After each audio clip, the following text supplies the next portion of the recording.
Serving as Secretary General of this great organization has been a great privilege for me of a lifetime.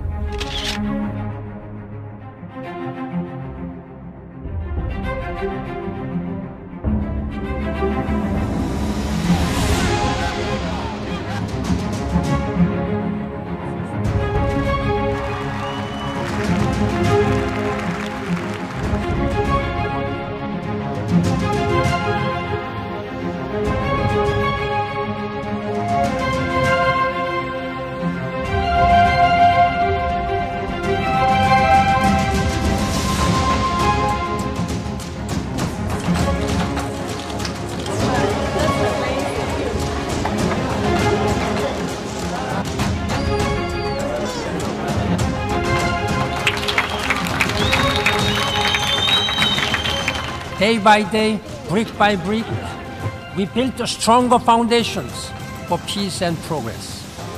Yet, so much suffering and strife endure. My deepest regret on leaving office is the continuing nightmare in Syria. Without the member states' full support, it has been quite difficult. We needed to have a much more sense of unity and compassion. Even as I prepare to leave, my heart will stay, as it has since I was a child, right here with the United Nations.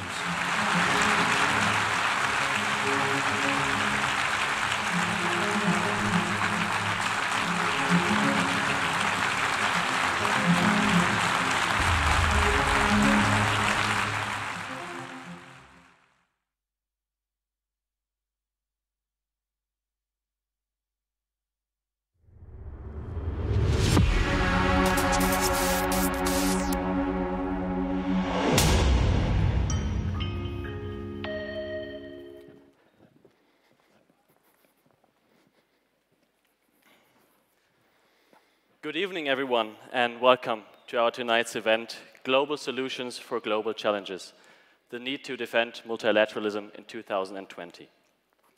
We, and especially the entire TUM Speaker Series team, want to thank everyone who is joining us today in the Audimax as well as on the live stream. As an official side event to Munich Security Conference, celebrating the 20th anniversary of TUM Speaker Series and the 75th anniversary of the United Nations, we're honored to have with us tonight the former UN Secretary General.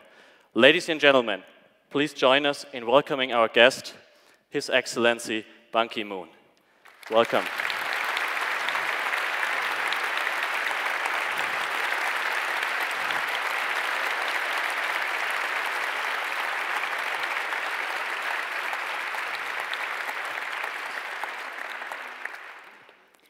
We also want to welcome distinguished ambassadors from all over the world, the numerous representatives of industry, science, and culture, the executive board members of the Technical University of Munich, the friends and supporters of TUM and TUM Speaker Series, as well as our professors.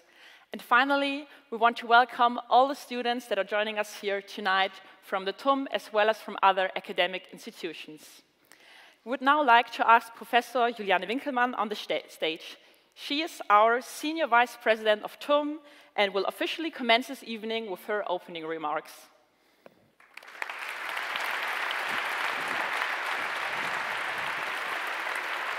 Bitte. Danke.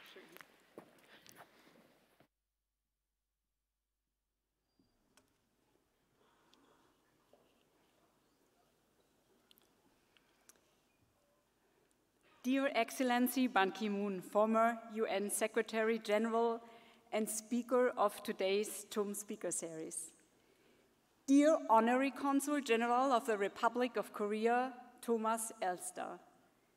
Dear Consul General of Switzerland in Munich, Markus Thür. Dear Honorary Consul of Malta in Munich, Dr. Malik Engelmeyer. And dear Dr. Ingrid Hamm, founder of the Global Perspective Initiative. Thank you to the support.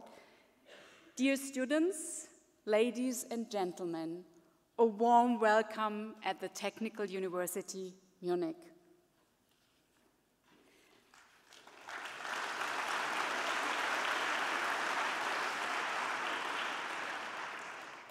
The TUM Speaker Series aims to give students of all disciplines and Munich universities a first-hand insight into various topics by executives from science, business, and politics.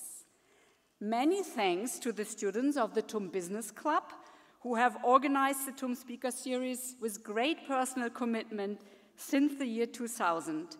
Congratulations to the 20th anniversary of this impressive format.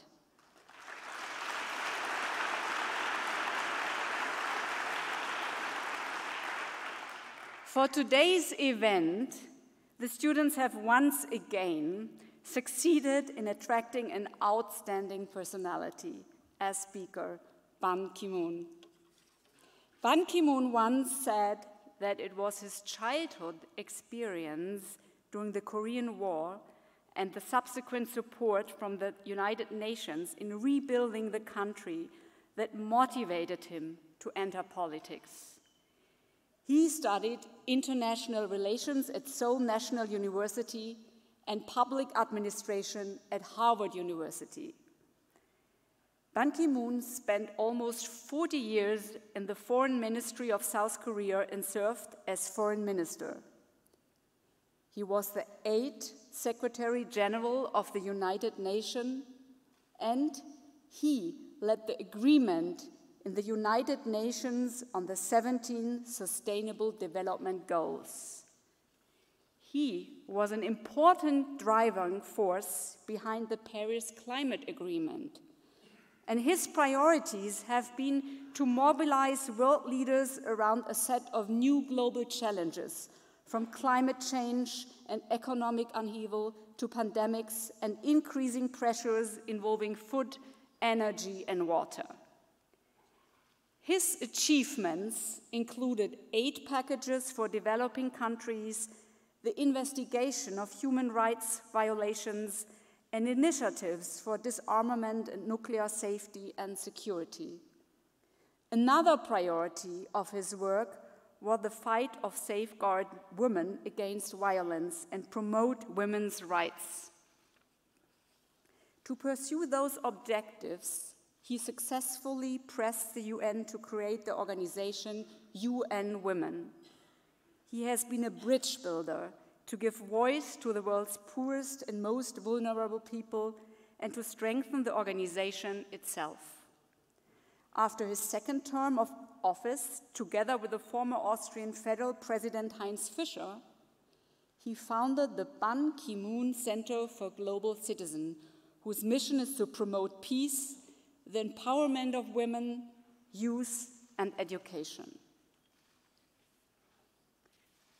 The Technical University of Munich, TUM, an international university, we are characterized by a unique profile with core domains: natural sciences, engineering, life science, and medicine.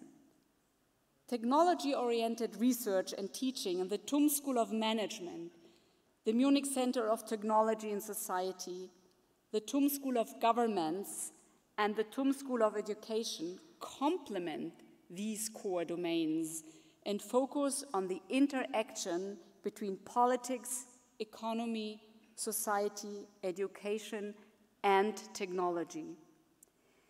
If we want to shape tomorrow's society, we have to integrate the societal, ethical, political, and legal aspects into our technological innovation processes.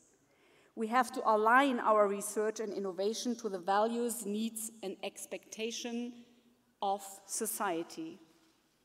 Our mission is responsible research and innovation.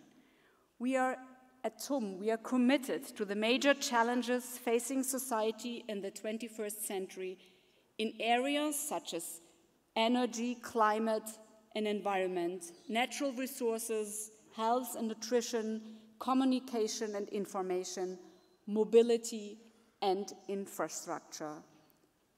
All these challenges cross the political and geographical borders. And TUM feels at home all over the world and is represented internationally today with locations on several continents. TUM works closely with its partner universities around the world and participates actively in international networks. With our engagement in strategic alliances, we take academic collaboration to the next level. International collaboration is more important than ever today when it comes to resolving the most urgent issues of our age. In the age of globalization, almost all countries on Earth are interconnected. Phenomena such as climate change cause problems that do not stop at any border, which is why multilateral cooperation is more important than ever today. The work of the UN is a success story, from environmental policy to the protection of human rights and peacekeeping.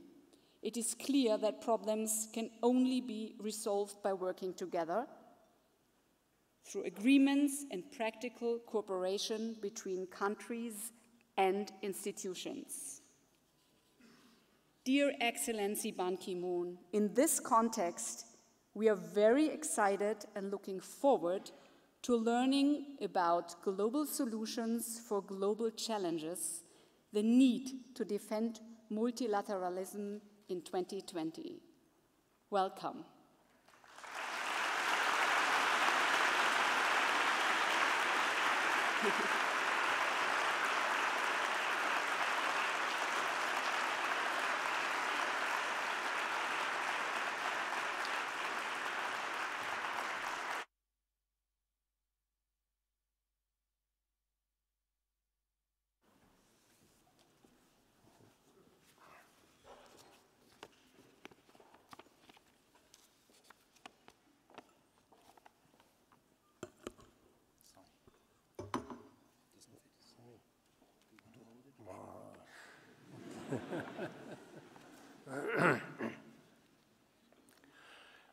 Thank you for your very kind introduction.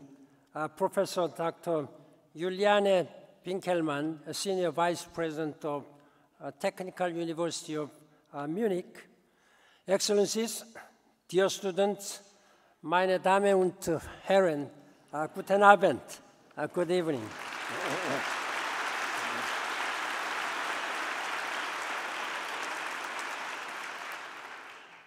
It is a great honor and privilege for me to be with you here this evening as part of the Technical University of Munich's speaker series.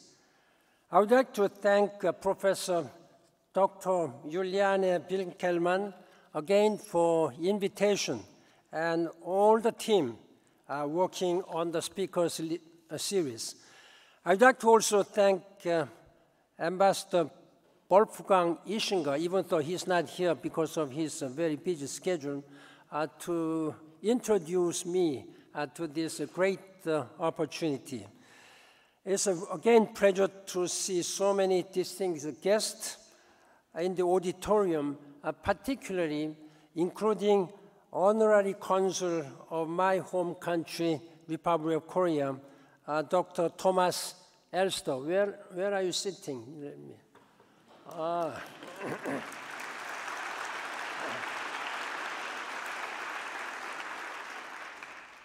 We've been meeting many times, both in Munich and in Seoul, and I really appreciate your very kind service in letting Korea and Germany, particularly with the citizens of Munich, come closer all the times. Danke schön. Thank you.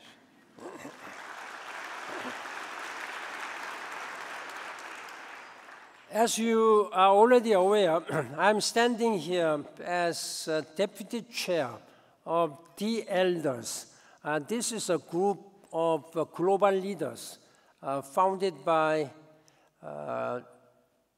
President Nelson Mandela in 2007, immediately after he stepped down his presidency in South Africa. And I joined the elders shortly after the end of my term as Secretary General of the United Nations. At that time, my predecessor at the United Nations, the Secretary General, Kofi Annan, was the chair of this organization. I greatly valued the opportunity to work again with Kofi Annan in a context that was free of some of the constraints of the United Nations. So when you are in the United Nations, you'll have to deal with so many sensitive political relationships. Whenever we were speaking out, of course, we spoke out.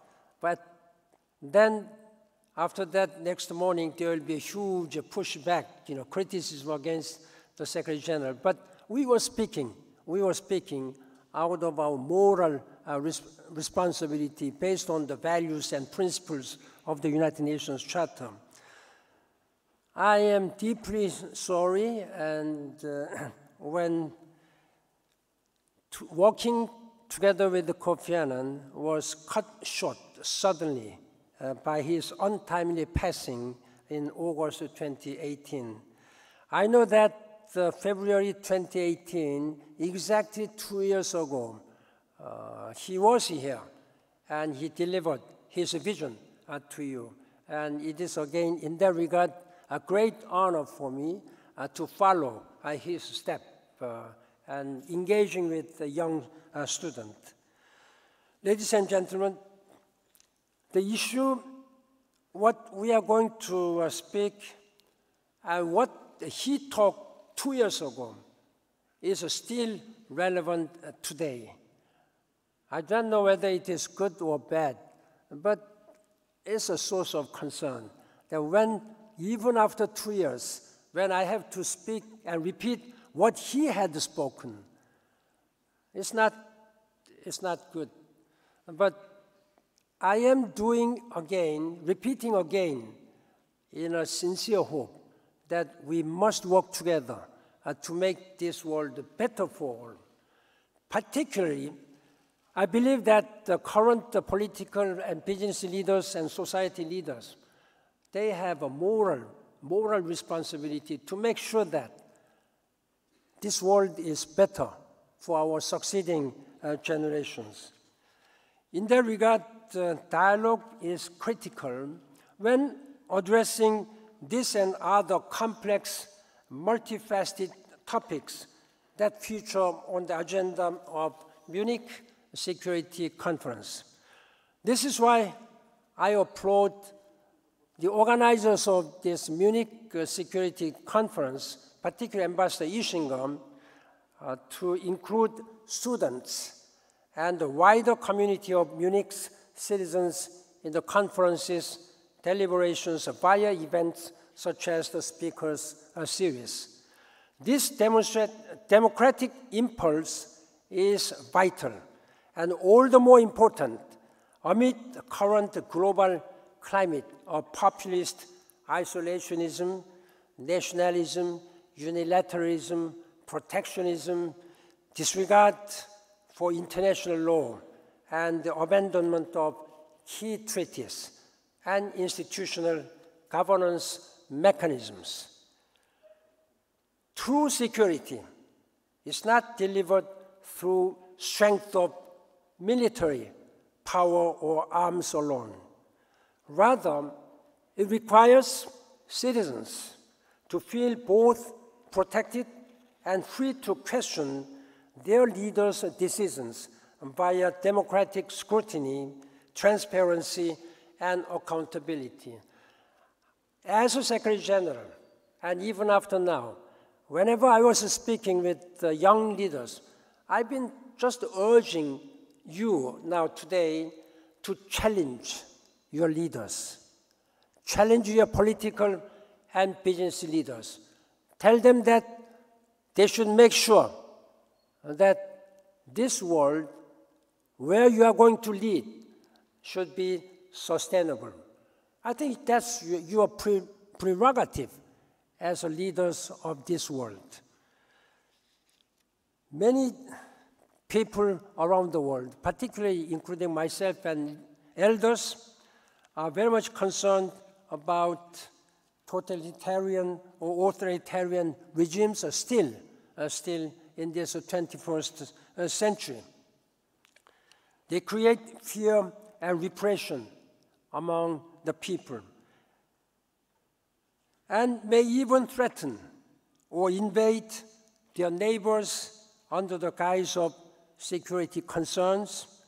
But from the communist dictatorship of Eastern Europe to apartheid South Africa and Colonel Gaddafi's Libya, they ultimately reveal themselves to be brittle and unsustainable against the popular demand for freedom, which cannot be repressed forever. Again, I've been speaking out against all this dictatorial regime. Then justice will prevail. Justice will prevail, if not today, tomorrow. If not tomorrow, day after tomorrow. If not day after tomorrow, sometime in the future. In that regard, I am very relieved at the news that the former President Omar Bashir of Sudan is now going to be handed over to ICC, International Criminal Court. I have been fighting and struggling to make him sure that those people responsible for massacre should be handed over to ICC. Of course, he rejected flatly. After his stepping down as a president, he's now being, the Sudanese government has announced a few days ago that they are going to hand over to the ICC. That is justice.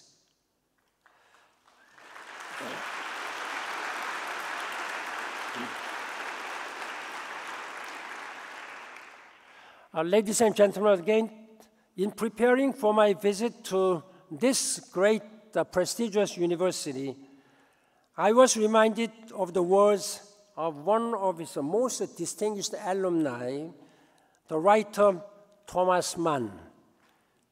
Writing from exile in the United States on the eve of the Second World War, Thomas Mann appealed to the German people to reject the false promises of Nazis and return to democratic values. It will be very important for me to repeat and quote what he said. Democracy is timelessly human, and timelessness always implies a certain amount of potential youthfulness, unquote. It was a tragedy for Germany, Europe, and the whole world that it took 6 years of bloody war for this truth to be understood fully and rerouted into the German body politics. Today, I think it is compliment to say that Thomas Mann would probably struggle to recognize modern Germany and the way it behaves to its neighbors and the wider world as a strong and vibrant democracy anchored in the European Union and at the United Nations. You should be very proud what your government, your people, and your leadership are doing as a global leader, based on global citizenship, promoting global visions, based on sustainable development goals, and also implementing a Paris climate change agreement. As a future leaders, I encourage all of you, young people here, to live up to your full potential. Thomas Mann understood the importance of fighting together for common values. This remains as critical today as it was 75 years ago when the United Nations was founded. After tragic consequences of Second World War, the world leaders repeatedly confirmed, reaffirmed that never again, never again. We have heard many times since then, since 1945, never again. This is still repeating. In 1994, when there was a massacre in Rwanda, they said never again. Then, just one year after, in Srebrenica, they again massacred helpless people. Then we repeated again, never again. I hope in your generation there should be no such repetition of never again. That's one of the reasons why I decided to come to you and discuss the better future for all of us. Again, the United Nations remains as critical today as it was 75 years ago. I'm deeply concerned and even angry as a former Secretary General of the United Nations that the multilateralism symbolized and represented by the United Nations is under heavy, serious attack. Multilateralism has been the guiding framework of this 21st century, particularly since the end of the Second World War. And many countries claim to be the leaders of this world, promoting multilateralism, respecting within the framework of multilateralism. Now, those countries who have been looked to with respect is now undermining these principles of equality and principles of working together.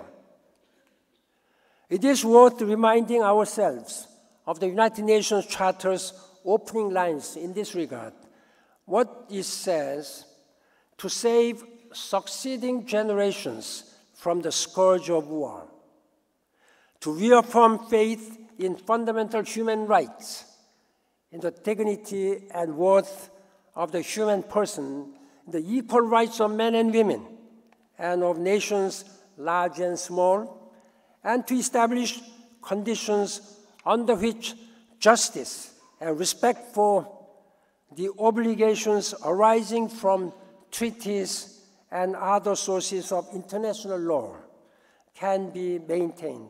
And lastly, to promote social progress and better standards of life in larger freedom.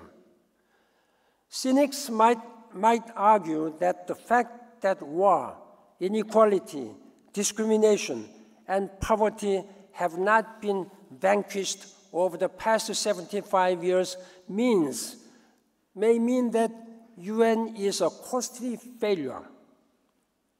I strongly reject and disagree with this kind of argument. Much progress has been made, from the reintegration of post-war Germany into the European Union and global family of nations to the support for new democracies in former colonial states in Africa, in Asia.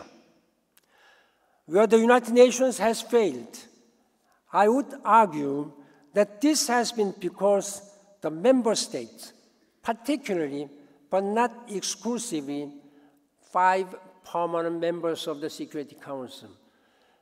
Nobody believes that United Nations is a perfect organization. It is made by the people. So people has a limited in terms of their leadership and vision. But it is also important, however it may have some weakness, that we have to support and care. Member state, 193 member states, should really care their baby, their child. It was the product of the world's people, member state of the United Nations. Now you blame all the failures to the United Nations. I think that's not fair. Germany is also part of this United Nations. Then talking about so-called P5, the veto power, it has been making a lot of obstructions in the process of even human rights issues, even on humanitarian issues. Dealing with the Syrian crisis, I was angry, and because even on humanitarian assistance mechanisms, one or two of the P5s cast negative veto powers. That is why it's only the Syrian people, millions of people, have been driven out of their country because of the inability and malfunctioning of the United Nations. I am partly responsible as a former Secretary General of the United Nations. As we are now celebrating 75th anniversary of the United Nations, I urge all member states to recommit to the values and principles of the United Nations. That is peace and security, sustainable development, and human rights. Ladies and gentlemen, at the start of the third decade of the 21st century, our world faces again a security crisis greater even than the heights of the Cold War. Nuclear annihilation is an acute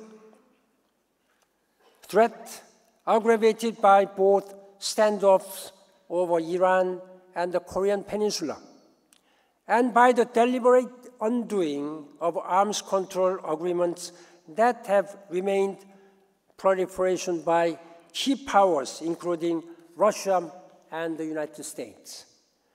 The climate crisis, at the same time, poses unequally grave challenges, with the devastating fires in Australia only the latest example of the risks posed to human health and the safety by global warming and extreme weather events.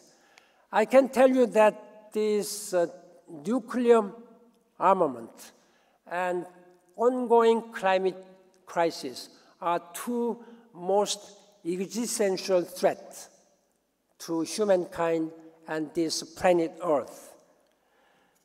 By even though the last year has been an outpouring of popular anger and demands for a radical change, including passionate and eloquent youth activism here in Germany, global leaders have yet to show they are capable of taking the bold steps to cut emissions and deliver a sustainable future. Last month, with the chair, Mary Robinson, who was a former, I think she was the first female president of Ireland, and later served as a human rights commissioner, High Commissioner for Human Rights of the United Nations, and I together unveiled the Doomsday Clock on January 23rd, last month. This Doomsday Clock has been there since the end of Second World War, just to indicate, to let the people of the world know that how close we are to the doomsday because of the nuclear war. Unfortunately and surprisingly, this year, the hand of this doomsday clock was advanced by 20 seconds, meaning that we have only 100 seconds, 1 minute, 40 seconds before doomsday will reach us. We have to make sure that all nuclear threat must be prevented by all means. This was a wake-up call for the world. But my fear is that just as we need it the most, the multilateral system that has done so much to protect peace and stability for the last 75 years is now facing deliberate and concerted attacks by forces of great powers. I urge all world leaders to acknowledge that effective multilateralism, that is the best way to address all the problems which we are now facing in this world. I know that this argument is well understood across Germany and forms a key element of your country's foreign policy. But I fear that other countries have either forgotten this lesson or are willfully ignoring it in pursuit of short-term goals. Many political leaders are really promising a lot of things, but all these promises are for short-term political gains. It's very hard to find global leaders equipped with global vision, with a global citizenship. That is why, as was introduced, the first thing I did as a former Secretary General was to establish a Ban Ki-moon Center for Global Citizens. I lost my faith and expectation on current political leaders. I'm doing much, much more for young people so that by the time they take their charge as a global leaders, they will be equipped with a global citizenship.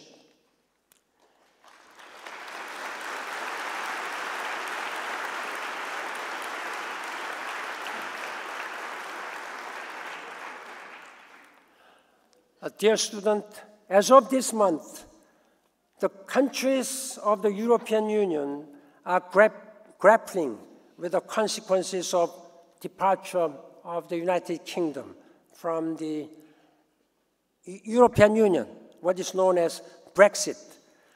I believe the United Kingdom's decision to leave the European Union is deeply regrettable.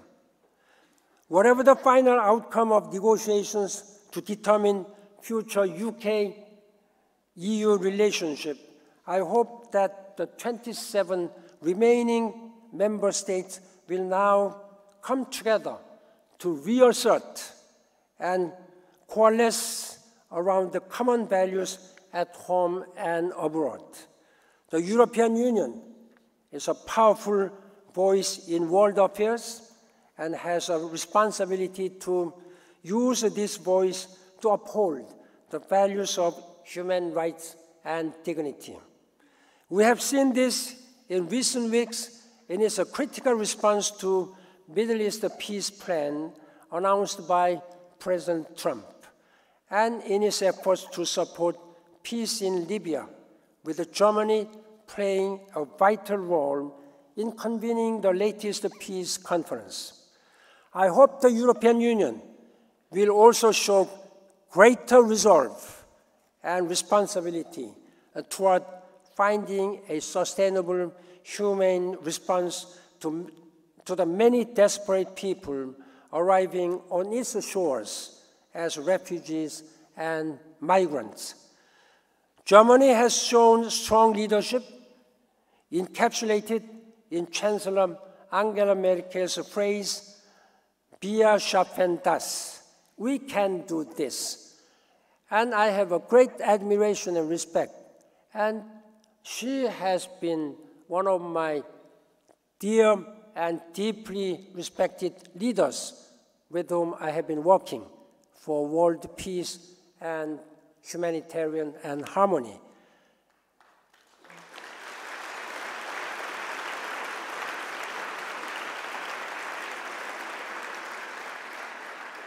I hope my comment on Angela Merkel would not make any political implications, because I know that she has declared that she's not running for next term. So I think I can say freely. But this is out of my real heart. Dear students, ladies and gentlemen, Europe's debate on refugees and migrants underscores how every continent's peace and stability impinges on the others. Nowhere is this truer than with regard to policies in nuclear disarmament and non-proliferation.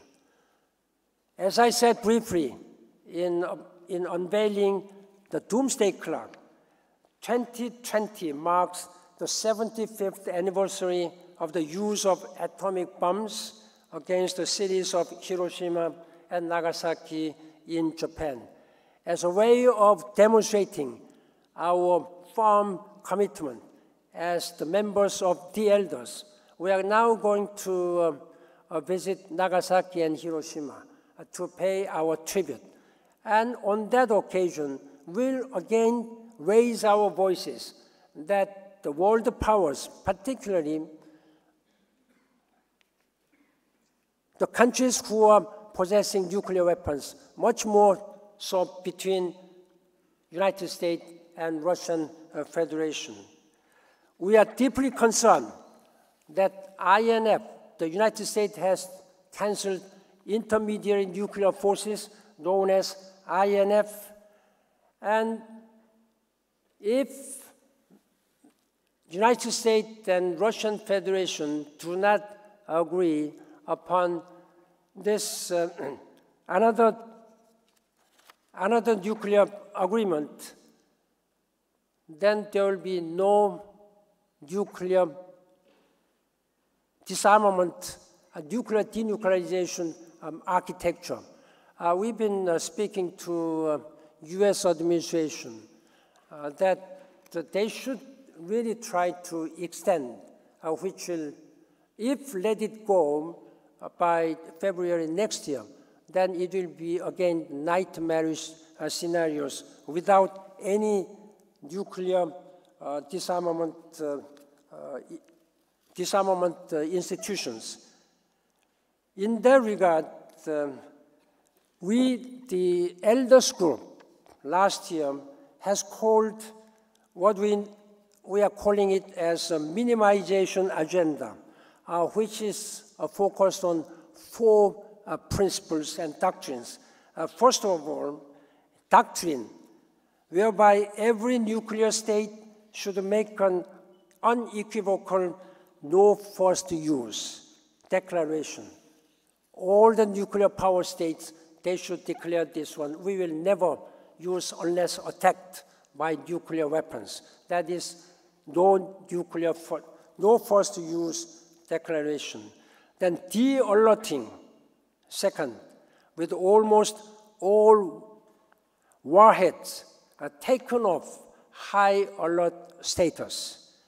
Third, deployment, with a substantial reduction of all nuclear warheads that are currently operationally deployed.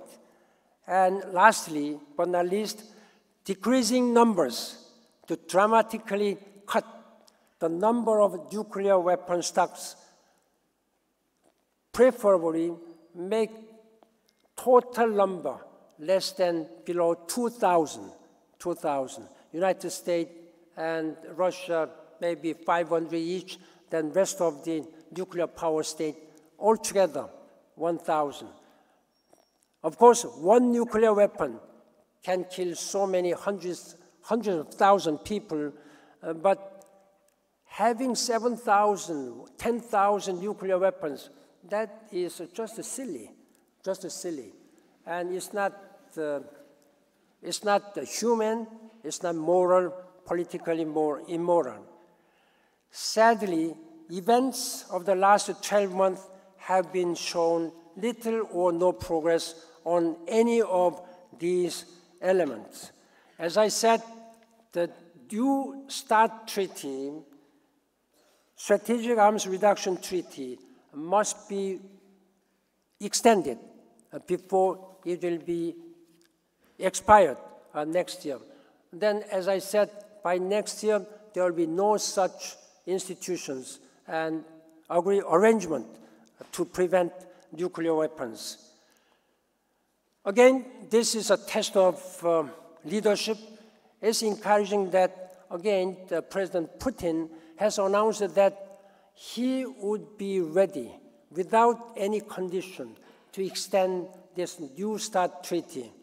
And we made the very strong appeal to the United States administration at a higher level that they must respond President Trump must respond to President Putin's proposal. Then it will be a little bit safer rather than having no such agreement. Meanwhile, Washington and Moscow have also continued to invest in new technologies such as hypersonic cruise missiles and space-based systems with a rapid and opaque nature of technological development, further contributing to mutual paranoia and distrust. All nuclear weapon powers, the 5 permanent members of the Security Council, as well as Israel, India, Pakistan, and North Korea, need to face up to their responsibilities and work together to reduce their nuclear stockpiles. The Non-Proliferation Treaty Review Conference, which will be held later this year in New York, is a critical opportunity to make progress, but the current postures of the leading nuclear powers do not all go well. That is why I am now focusing much more and strongly that nuclear weapon power states, they must show their global leadership based on humanity so that we can live without the fear of nuclear war. Again, international community did make some promising steps in this regard in recent years, with the greatest example being the nuclear deal with Iran, the so-called JCPOA, a Joint Comprehensive Plan of Action, negotiated by 5 permanent members, European Union and Germany. Unfortunately, this is again cancelled unilaterally by the United States. By destroying trust and reimposing sanctions, the US has not only raised tensions with Iran to dangerous heights, it has also made it much harder to pursue meaningful negotiations with North Korea. My argument vis-à-vis United States, while United States has been negotiating with North Korea, when they cancel this, then what kind of message are you going to North Korea? North Korea will carefully watch how they do.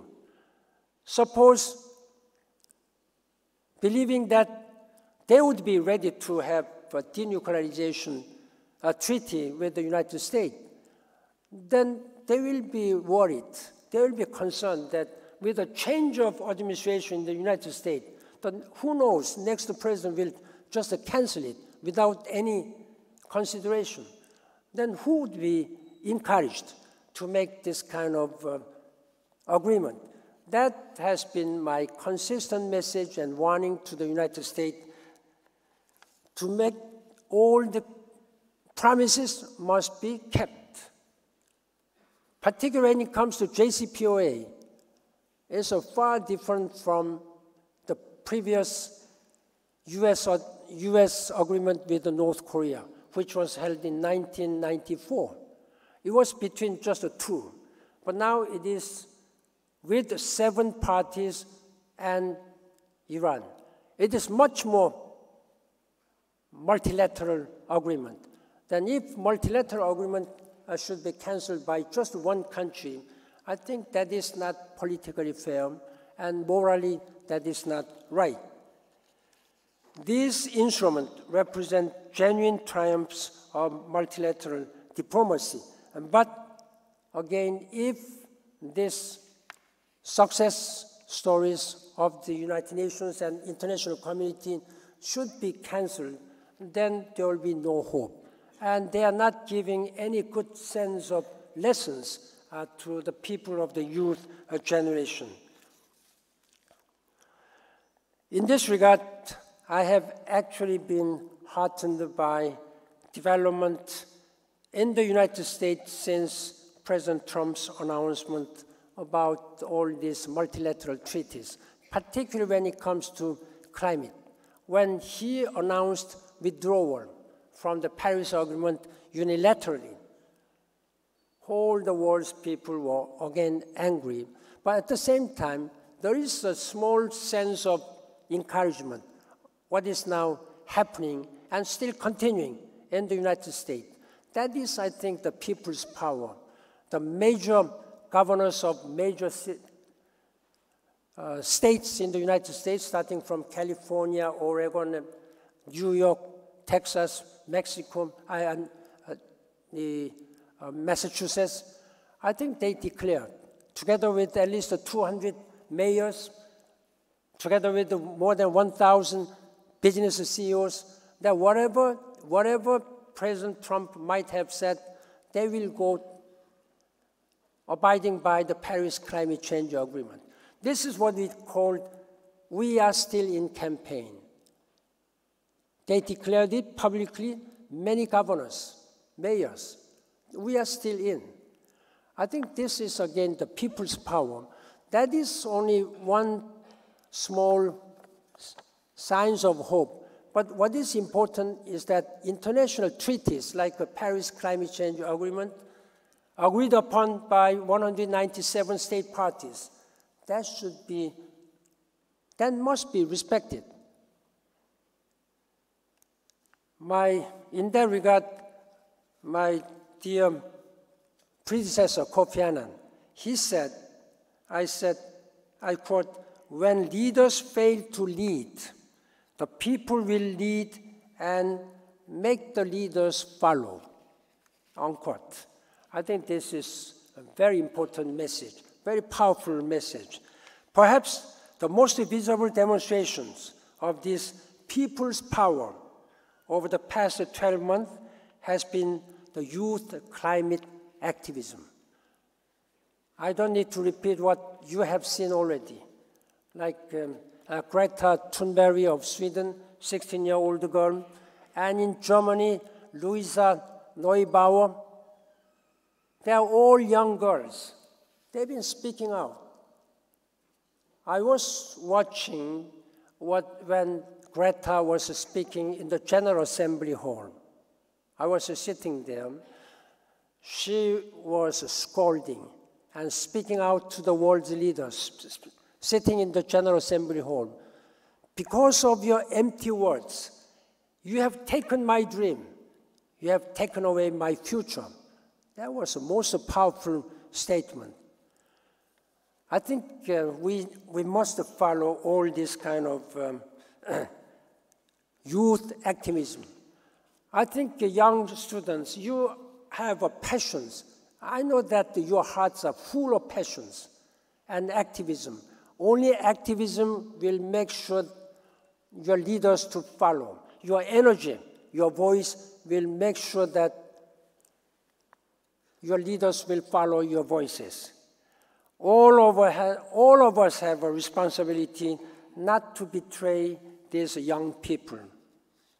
All of us have again responsibility to take concrete steps towards a carbon neutral economy, changing our patterns of consumption and behavior in a more sustainable way, and inspiring our leaders to make climate change a top priority. We need a new mindset.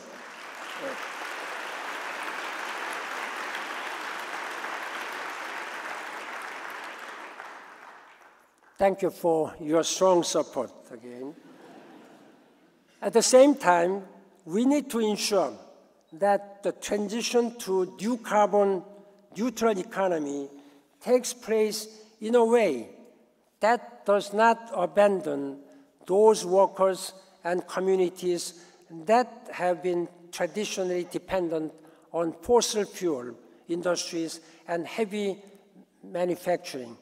This is what our chair, Mary Robinson, has been speaking out for the name of climate justice. Climate justice needs to be integral to our global response. Without it, the world risks creating new categories of winners and losers. This is against the principles and philosophical motto of Sustainable Development Goals which declared that nobody should be left behind. Therefore, there must be the transition to carbon neutral. There should be, again, justice problem. The result of COP25 summit in Madrid was disappointing, as you will all agree. This makes it all the more important that nations come together this year in November to Glasgow for COP26. This will be an important moment for the United Kingdom to show it remains committed to multilateral action in the post-Brexit landscape. Ladies and gentlemen, dear students, let me conclude. The climate crisis and the nuclear threat are two of the urgent issues that demand a collaborative global approach. All the topics that are on the agenda at this year's Munich Security Conference requires a similar approach, from terrorism to violent extremism, gender and economic inequality, and how to adapt to new disruptive technologies. The voice and perspective of youth is critical to this conversation. I believe that young people like yourselves, who have grown up in the digital age, understand instinctively that they are connected beyond the national borders and are global citizens. We are living in a small planet Earth with all this development of transformative communication and transportation and information. In fact, young people have much that they can teach their parents and their leaders, those in power today, about how to tackle current and future threats. Their understanding is not obscured by nostalgia, but driven by a desire to enjoy peace, stability, and shared prosperity. Faced with today's complex, multifaceted, and gravely serious challenges, it is perhaps understandable that some older generations feel overwhelmed and seek solace in simplified narratives of bygone golden age. What is profoundly irresponsible, however, is for politicians, especially but not exclusively in democratic societies, to collude in or deliberately stoke these illusions for their own aims of securing and sustaining power. That means short-term gains for their political gains. In that regard, again, Thomas Mann understood this over a century ago. In language that reflected the deep gender inequalities of his own age, he wrote in his famous novel, The Magic Mountain. Again, I'm quoting his word. A man lives not only his personal life as an individual, but also consciously or unconsciously the life of his epoch and his contemporaries. Today, I think we all live the life of our epoch and our contemporaries. From Munich to Mogadishu, Berlin to Baghdad, all of us are bound together in the fate of our shared planet. But maybe just before closing, I do not want to end on a note of pessimism, but we should have a sense of optimism. Then there is a clear, very important role of politicians and educationists, so that young generation will really manage their future role with optimism. In that regard, I would like to again introduce you very important and optimistic things that took place earlier this week on February 12th, just 4 days ago. People all around the world celebrated the 30th anniversary of Nelson Mandela's walk to freedom from his prison in South Africa. Mandela was the founder of the Elders. For me and millions people around the world, he remains the prime example of the very best of humanity, determined, committed, principled, and in struggles, but also humble, magnanimous, warm-hearted, and honorable in victory. I met him twice, and my last meeting took place in his own residence. He was not working anymore, but I expressed my deep respect to him for what he had done as a human, as a political leader. He said, well, it was not me alone. There were thousand people who worked together with me. I thought that he was just saying a humble way. Then at the end of my meeting with him, I repeated again. I expressed my deepest respect. Then he repeated the same thing. Well, it was not me alone. There were tens of thousands of people who sacrificed their life. At that time, I was really inspired by what he said. It's a humble but determined leadership. I think this is what we need from the leadership of this world. And I'm sure that with your good quality education here, good opportunities, I'm really expecting that you will lead with the passion and compassion this world toward a better future. And I thank you for your attention, and I have a full of hope in your ability, in your commitment to work together for this better world. Thank you very much. Danke schön.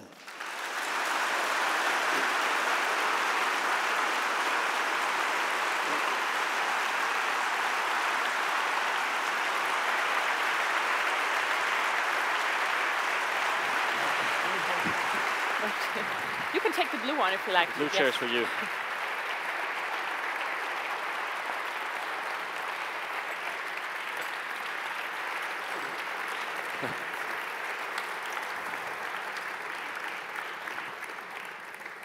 All right, Mr. Ban, thank you again for being here tonight with us, and thank you also for your speech and sharing your thoughts with us on these various actually pressing topics in world affairs. So you actually mentioned the Paris Agreement in your speech, and referring to your argumentation, it is actually the best we can achieve in the climate topic because it's a multilateral and also a mutual agreement. So to say a global solution to a global challenge. However, after the United States of America have quit their membership, which contributed about 1/3 of the yearly budget, many say it is actually dead. So in your opinion, can the agreement still be saved even without the US? And what are the next steps in the process of the Paris Agreement? I hope I have not spoken too long. The United States, together with China, have been able to really embrace China to this negotiation process. And German Chancellor Angela Merkel was also very much committed. We used to have a video conference, except when we were able to meet in person. So I've been trying to mobilize the leaders. One of the key reasons why we were able to agree on this seemingly impossible process, then instead of leaving it to the negotiators who would be really haggling around all these detailed things, I really wanted to lift to the political level. So I've been convening summit meeting or in between many video conferences, including Angela Merkel, the Chancellor. Then many leaders participated in this. And in that regard, the United States has played a very important role, leading role, and the Chinese support was key. to the success. When people realized that China would be ready to do that, the biggest emitting country, and United States being the second, then immediately after change of administration, when President Trump declared that he would quit this process, now it is, legally it is going to be effective November this year. But in reality, by just announcing itself, even though it was not effective legally, but it has killed all the political commitment. When one of the biggest powers, biggest emitter countries, and which has the biggest resources, political power, then it will certainly, affect the cool atmosphere. That is why we have not been able to mobilize necessary financing. United States Secretary Clinton in 2009 proudly announced that there will be $100 billion mobilized by 2020. By this year, by the end of this year, we should have $100 billion ready. But how much money has been mobilized? I think it's just a few $billion, let alone $100 billion. Then it will be only the poor countries, vulnerable countries, who will not be able to take any mitigation or adaptation actions because they don't have resources. But those are the countries who have contributed least to the climate phenomena. Then it is, again, the matter of justice, injustice. Then when people who have least contributed to current situation should bear all the responsibilities on their own. Therefore, I think we should work together. That's my message again. Yeah. Maybe go with this question. Go with this question. Developing countries. So we could say that the Paris Agreement is one of the largest multilateral agreements ever. And among the members, we can see that we have developed as well as developing countries. And in the past, it was a state that industrialized countries had the highest share in worldwide CO2 emissions, which have been a byproduct of their economic success. The former Brazilian president, Dilma Rousseff, said it quite nice in a quote, "The industrial country's wealth is built on a development model based on CO2 emissions." And currently, we can see a similar development with emerging countries or developing countries such as China, India, or Brazil, whose economic growth is strongly tied to their CO2 emissions. So when we are now considering this economic history, how can we expect from developing countries to pursue a more environmental friendly growth, like an environment friendly economic growth, which is maybe potentially a bit slower? Now again, before answering to this, I'd like to tell you the difference between Kyoto Protocol and Paris Climate Change Agreement. There's a far different and much more effective one. In Kyoto Protocol, China, India, Pakistan, even my own country, South Korea, were not bound to implement whatever. Those countries, big countries, they were bound only. What is listed in Annex 1 of the Kyoto Protocol. Then the good point of Paris Climate Change Agreement is that whether you are big or small, all the countries are there. They are all bound. They are legally bound. This is legal treaty, supported by 197 state parties. And there are 4 more countries who are not even members of the United Nations.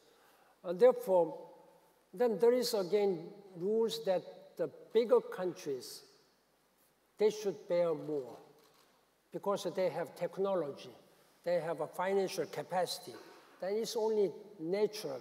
It's a matter of justice again, as I said, to do much more, to lead this campaign. The United States takes 16–17% of global greenhouse gas emission.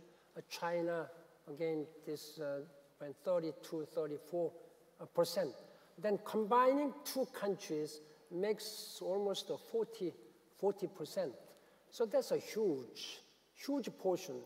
Then when one of these hugely responsible country is stepping down from this Paris climate agreement, then who will fill this vacuum? There is no way, no possibility that we can vacuum created by the United States. So that's a big political issues. And it is political morality again is there. Therefore, we are strongly urging President Trump to reconsider what he has done is a politically very short-sighted one. And in terms of morality, it's a very irresponsible. And whatever he said about the climate change, I think scientifically speaking, very wrong. So I hope that, I don't know whether he will return during his term, but whatever may happen after 4 years, whether he will be re-elected or not, if he's not re-elected, I think it will be much easier and earlier. We may expect that U.S. will return to Paris Agreement, but at least after 4 years later, we expect that Americans will come back. And then we may have some added momentum. And that's my personal and sincere hope. Yeah. So.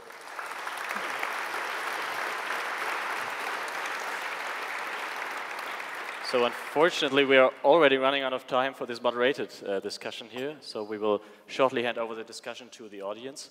But maybe allow me one last question, and maybe moving on to the topic of the climate crisis, more in detail to the more general topic of multilateralism in general.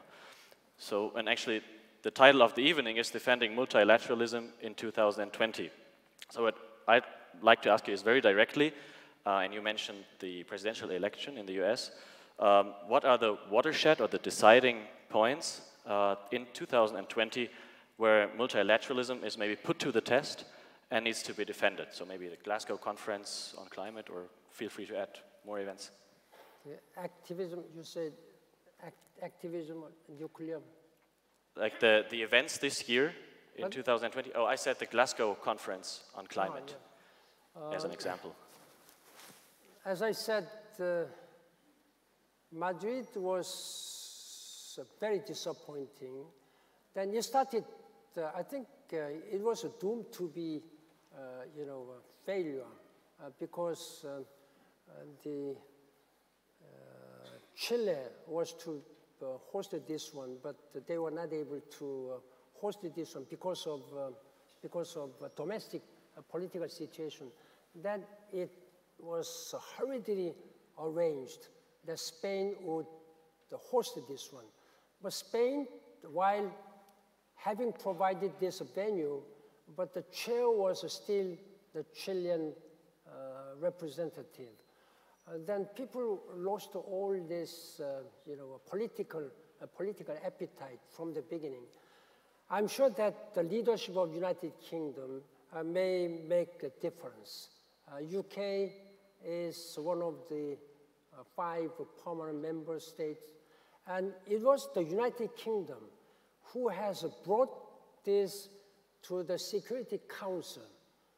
There was a huge opposition from particularly developing countries. You are veto power, permanent members. You have all the power. Now, climate change is a development issues. Are you going to even take up all development issues into the Security Council, are you going to exercise a veto against all these development issues? I think, logically speaking, it seemed to be okay. But United Kingdom, despite such a strong opposition from G77, they pushed hard. They pushed hard. And there was a much greater political impact was given to the issue of climate change. Many people later liked it. Then it was followed by Germany. When Germany, as a non-permanent members of the Security Council, wanted to bring climate change agenda as an official agenda of the Security Council, there was no opposition at all, because they realized that some political impact on this very slowly moving negotiation process. I think that was a very good initiative. Now that it is going back to in the hands of United Kingdom in November this year, I hope in Glasgow we should make some much firmer and stronger commitment. Of course, commitment itself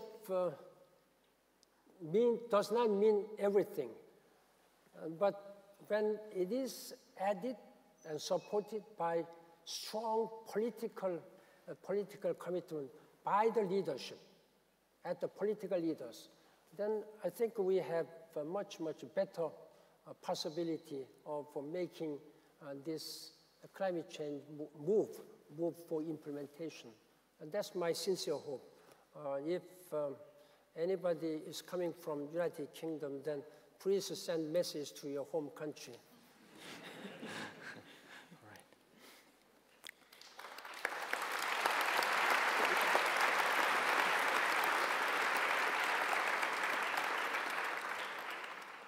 Mr. Ban, thank you very much for sharing your insights. And as my colleague mentioned, we would now open up the Q&A session with the audience, so they also have the chance to ask some questions that are pressing for them. And since we're tight on a timeline, I would ask you to introduce you very quickly and then formulate a clear question rather than just making a comment or a statement, so we have the chance to hear a few questions. We have some people with microphones running around. They will come to your place and then they will hand it over so we can hear you also here on the stage as well as our audience. Right. Who has a good question? Yeah, we have one lady up there on the right side with the gray t-shirt, if I see it correctly from here. So my question is, facing climate crisis as a global challenge and facing President Trump as a global crisis maybe too, there's often a conflict between what the economy wants or what business wants and what's good for the environment. What can the UN do to solve that conflict and to make both sides happy? Logically speaking, in reality, all the problems are discussed. All the problems are discussed at the United Nations among member states. Of course, when security issues are concerned, this goes to either General Assembly or mostly Security Council. But when talking about Security Council, there are many cases when there will be some political consideration. Whether it is right or not, the veto powers are exercised. In such a case, even though it is not justifiable, it's unfair, unreasonable, sometimes we cannot make any decision. Then because of that, the dire human rights situations, a very dire political situation, and abuses cannot be dealt with properly by the Security Council. And then other development issues are discussed in many different areas. When it comes to human rights issues, I think we have a Human Rights High Commissioner and Human Rights Council. Now, from this Human Rights Council, United States has withdrawn. It's hard to explain, hard to justify the US positions. It's only because of Israeli positions. It's true that many issues on Israel have been discussed, but that does not mean that that does not justify United States to withdraw from this Human Rights Council. Therefore, I'm really urging all member states. You are from one of the member states. I know that you are coming from many different countries. All member states must work together to address all the issues. It is most authoritative and most proper and the most reliable and most justified and legitimate, in a sense. At the end, most legitimate organ of the international community is the United Nations. And therefore, it will be very important to really strengthen and support the United Nations. Yeah.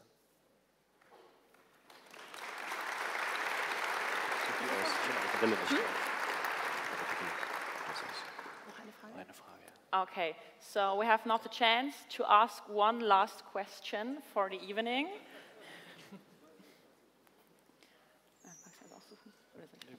Okay. So we have one hand up here on the left side.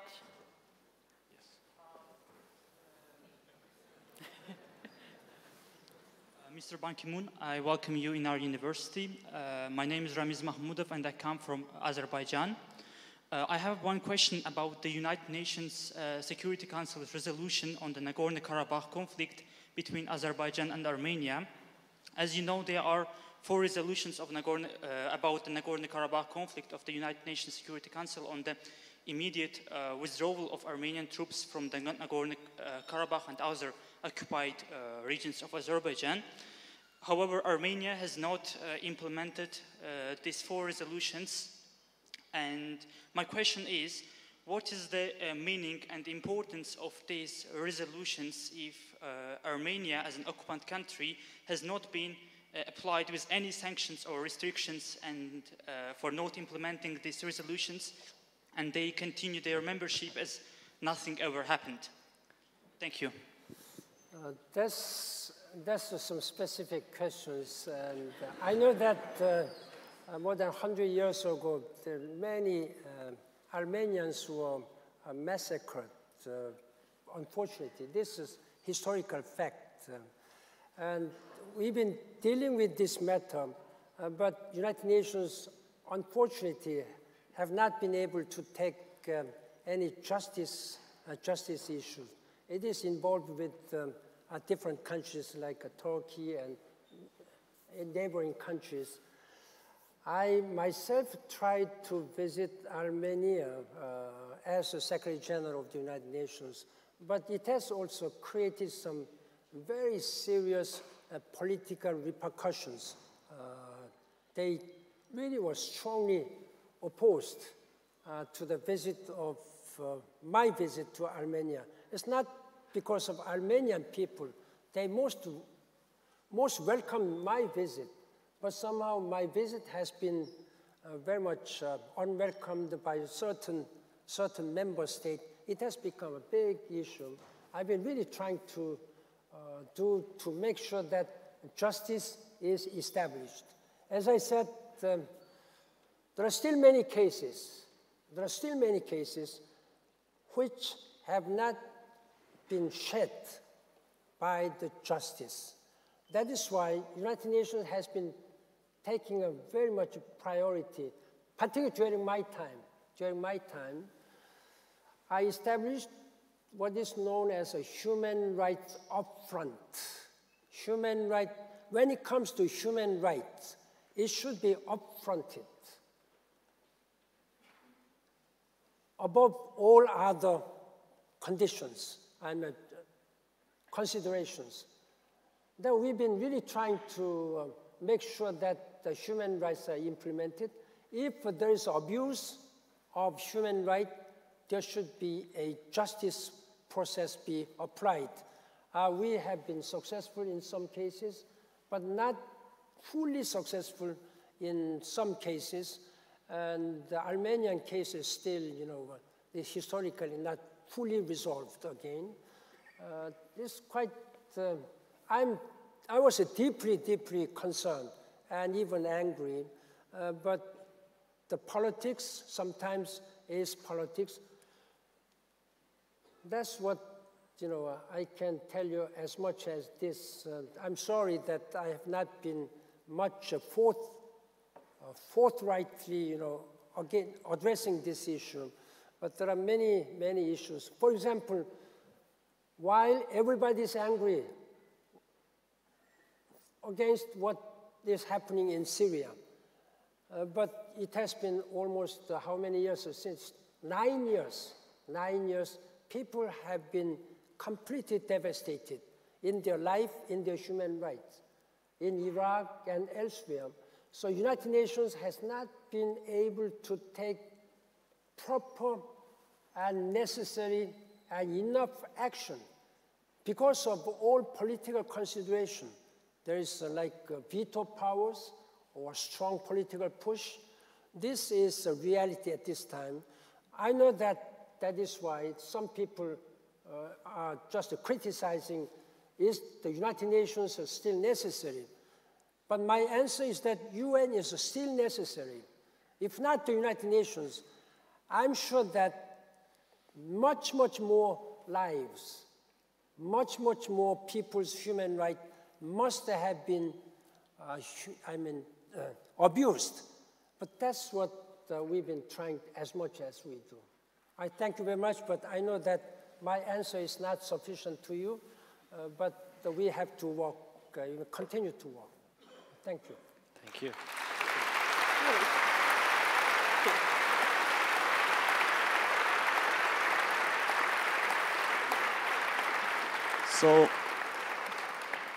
So thank you very much, Mr. Bahn. Thank you for your speech. Thank you. And as a small souvenir for your visit to our university, we of course have a small present for you.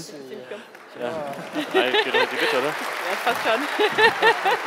Ich finde es so gut. Thank you. Nice. All right, so I believe you unfortunately have to leave, so thank you very much for coming to our university and enjoy your stay in Munich, and thank you to the audience, and goodbye. Thank you, this beautiful gift. This is very meaningful, very meaningful.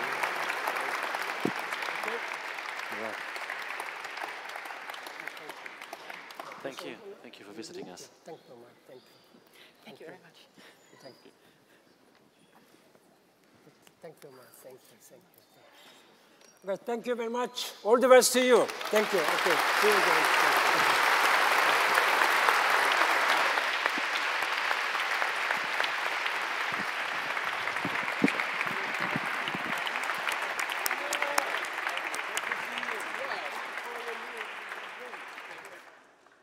So we had to say goodbye to to Ban Ki-moon. He, of course, had told us so much about Kofi Annan also tonight. We have the pleasure to invite you to a reception, but before I do this, I would like to remind you on one of the major concerns Ban Ki-moon had shared with us tonight. And this is the nuclear threat. And that we really need disarmament agreements, because we, I mean, a little bit older than most of you, we enjoyed a life without any war. 75 years without any war here in Europe. This is not by advantage, this is not by fortune, this is because we had a multilateral institution, the European Union, and we had other institutions like the UN. So disarmament is really what is needed those days. This I wanted to underline, and I'm very happy that tonight there is Horst Teltschik with us, the predecessor of Wolfgang Ischinger, a great man who led the Munich Security Conference a long way upwards, and he is somebody who is asking for new agreements all the time. Not many listened so far, but now it is an issue that is around and in the air. And yeah, thank you, Horst, for joining us tonight. And now we have a reception, but I would like to thank the students here for coming, but also the students who have arranged everything. You are doing a great, great job with that series. Wonderful. Thank you so much.